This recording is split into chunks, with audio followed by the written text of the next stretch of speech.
Baik, Assalamualaikum warahmatullahi wabarakatuh.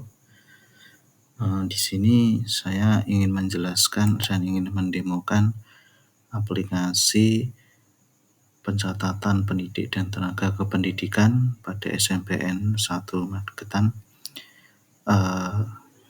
menggunakan pemrograman C++ dalam rangka memenuhi tugas untuk UAS pemrograman dasar. Baik, di sini sudah ada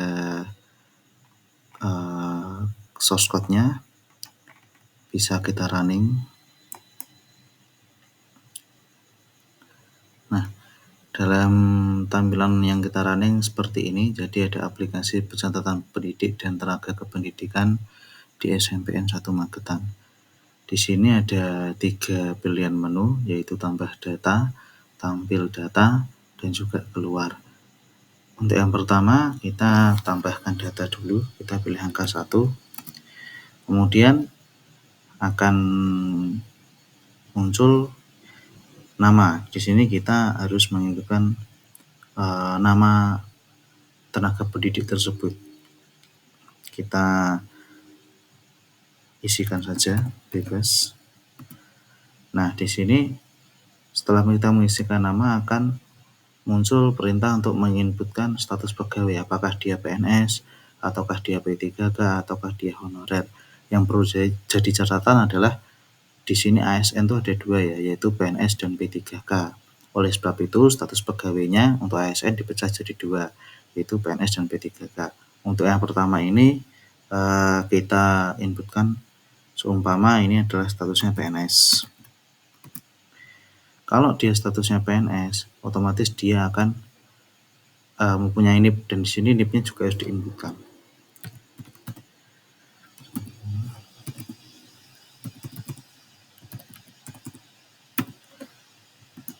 Setelah itu, setelah menginputkan NIP, kita menginputkan mata pelajaran yang diambil oleh guru atau tenaga pendidik tersebut. Kita inputkan seumpama IPA. Setelah itu akan muncul notifikasi data berhasil ditambahkan. Kemudian akan kembali lagi ke menu awal, yaitu tambah data, tampil data, dan keluar. Karena tadi sudah menginputkan 1 data, coba kita inputkan lagi untuk yang berstatus P3K. Kita pilih angka 1, kemudian kita inputkan nama seperti awal tadi, status pegawai P3K. Kemudian NIP-nya bebas saja.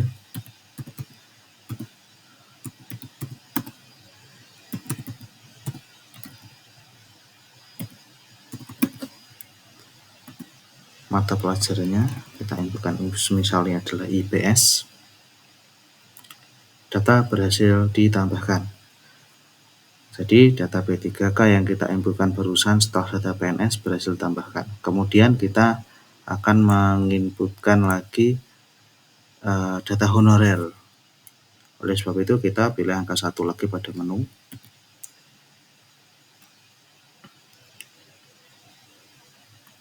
Kemudian seperti biasa kita isikan namanya. Status pegawainya di sini kita pilih honorer untuk yang ini. Mata pelajarannya PAI atau Pendidikan Agama Islam. Nah, setelah kita inputkan yang pertama yaitu status PNS atas nama Arya, mata pelajaran IPA, kemudian yang P3K kita inputkan atas nama Ari, status pegawainya P3K, mata pelajaran IPS, kemudian untuk yang ketiga ini yang honorer atas nama Adi, mata pelajaran P3K. Kita akan kembali outputnya atau programnya itu pasti akan setelah kita menginput dan itu pasti akan kembali ke menu awal. Setelah kita inputkan 3 data tadi, coba kita tampilkan datanya. Kita pilih menu tampilan data. Nah, bisa kita lihat di sini setelah kita memilih menu 2 yaitu tampilkan data, itu data pendidik dan tenaga pendidikan. Di sini terdapat nama, NIP, status, dan mata pelajaran. Di sini namanya seperti yang kita inputkan tadi, yang pertama yaitu Arya dengan NIP 194.02.06.2020 statusnya adalah PNS, mata pelajaran IPA. Kemudian yang kedua yaitu Ari, NIP-nya 1995 dan selanjutnya statusnya P3K, mata pelajarannya IPS.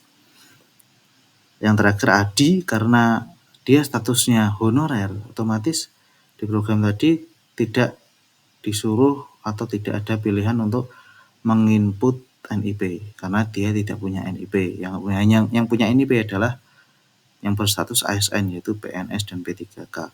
Di sini ada jumlah PNS seperti yang kita inputkan tadi, jumlah PNS-nya 1, jumlah P3K-nya 1, jumlah honorernya 1. Nah, seumpama gimana kalau kita mau menambahkan lagi? Nambahkan 1 PNS umpamanya yang statusnya kepala sekolah. Mata pelajarannya kepala sekolah, mapelnya kepala sekolah gitu, karena dia sudah tidak menjadi guru. Ya, kita pilih lagi angka 1. Kemudian kita inputkan namanya, misalnya namanya Sari, statusnya PNS, NIP-nya kita bisa inputkan.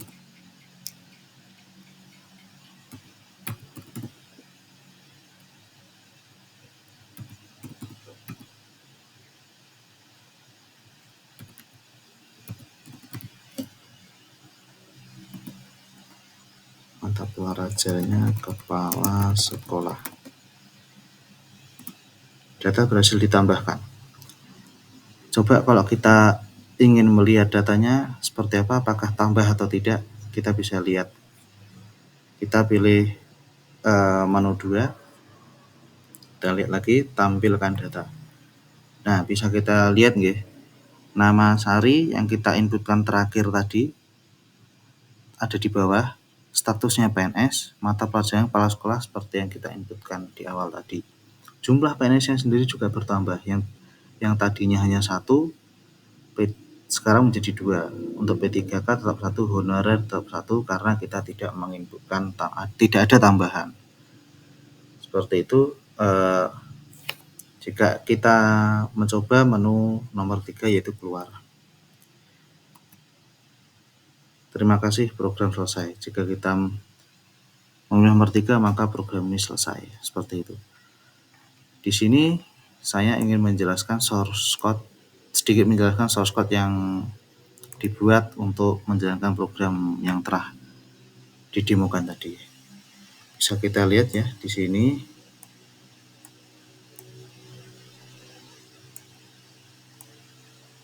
Source code-nya seperti ini. Untuk include IOStream sendiri, di sini digunakan untuk memasukkan pustaka input output stream. Kemudian bawahnya yaitu IO main if. Di situ memasukkan pustaka untuk manajemen output termasuk manipulator setw mana paling bawah.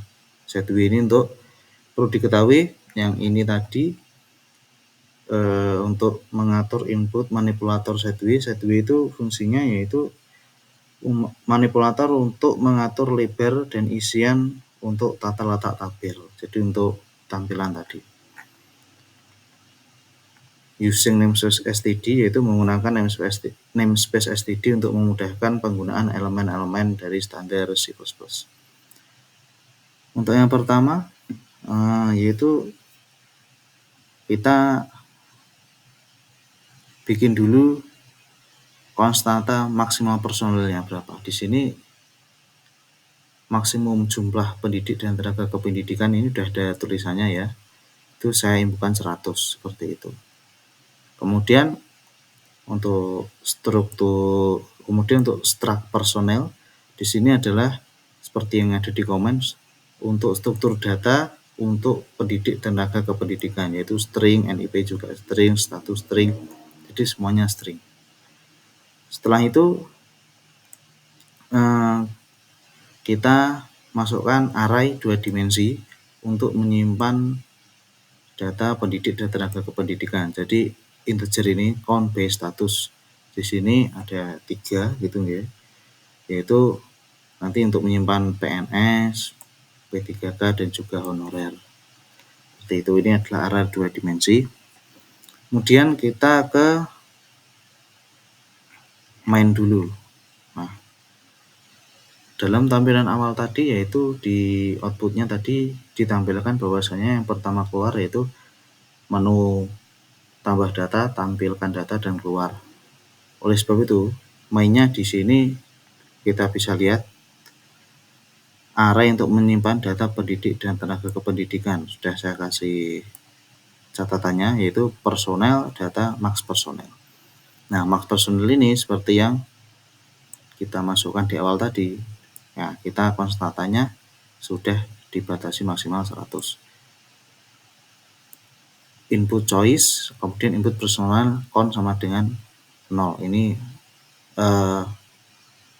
kita kasih nilai 0. Kemudian di sini ada perulangan yaitu do, lakukan seperti yang di tampilan menu awal tadi, yaitu ada tambah data, tampilkan data dan keluar. Jadi ini kita cout kan di sini. Kemudian yang kita cinkan adalah choice-nya.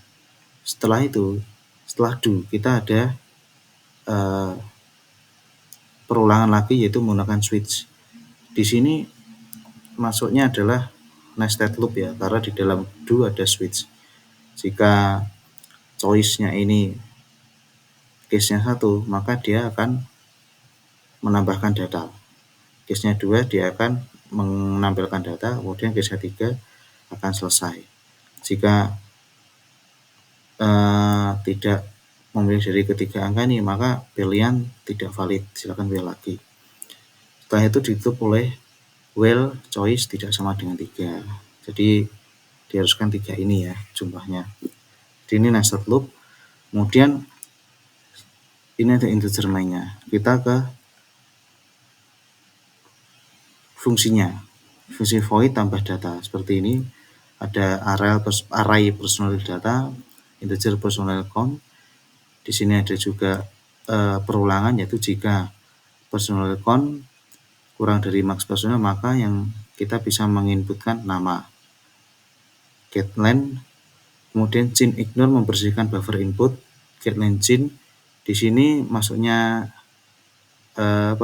chain ignore, yaitu membersihkan buffer input agar tidak terjadi masalah dengan fungsi getLength yang ada di bawah ini, gitu ya.